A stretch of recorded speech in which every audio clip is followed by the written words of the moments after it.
नमस्कार, आपण पाहत आहात डीसी न्यूज मराठी. मी आहे आपल्या संगतीत दिव्या. मुंबईत काही दिवसांपूर्वी विषारी कॅप्सूल प्रकरणामुळे खळबळ आली होती. त्यानंतर आता धाराशिव जिल्ह्यात विषारी चेतपेय आणि कोल्ड ड्रिंक आढळल्याची घटना समोर आली.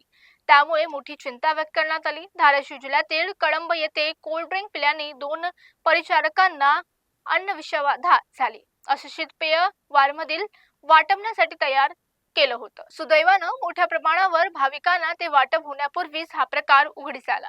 मात्र दोन्ही नर्सची प्रकृती गंभीर असल्याचे सांगितले जात आहे. पूजा जाधव, पल्लवी सौदागर या दोन्ही परिचारकांना अन्न विषबाधा झाली.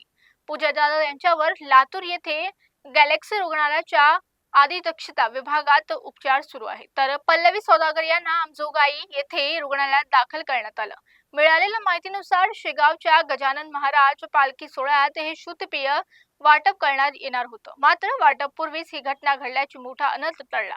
घटनेनंतर अन्न आणि औषध प्रशासनचे पथक घटनास्थळी दाखल झाले असून वारीसाठी ठेवण्यात आलेल्या सर्व कोल्ड ड्रिंकच्या बाटल्या जप्त करण्यात आल्या. या शीतपेयाचा स्रोत काय होता, त्याचे वाटप कोण करणार होतं आणि याचा तपास सुरू आहे. घटनास्थळी पोलीस तसेच शासकीय रुग्णालयाचे कर्मचारी देखील दाखल झाले. यापूर्वी उत्तर प्रदेशातील मेरठ येथे एका नामांकित ब्रँडची सील बंद बॉटलमध्ये अंमली पदार्थ आणि ऍसिड आढळल्याची धक्कादायक घटना समोर आली. या घटनेमुळे एका महिला शिक्षकानं दागण्याचा दुकानात पाणी पिल्यानंतर तिचा घशाला आणि अन्न नलिकेला गंभीर जळा झाला. त्यानंतर रुग्णालयात तिचा उपचार सुरू झाला. याआधी मुंबईतील मोहरम मध्ये विषारी कॅप्सूल वाटण्याचा कटही पोलिसांनी आढळून लावला होता.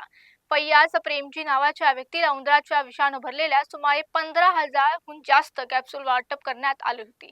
हे कॅप्सूल मोहरमच्या रॅलीत वाटण्याचा त्यांचा कट असल्याचा आरोप पोलिसांनी केला. तर पाहूया या प्रकरणात पुढे काय होतं.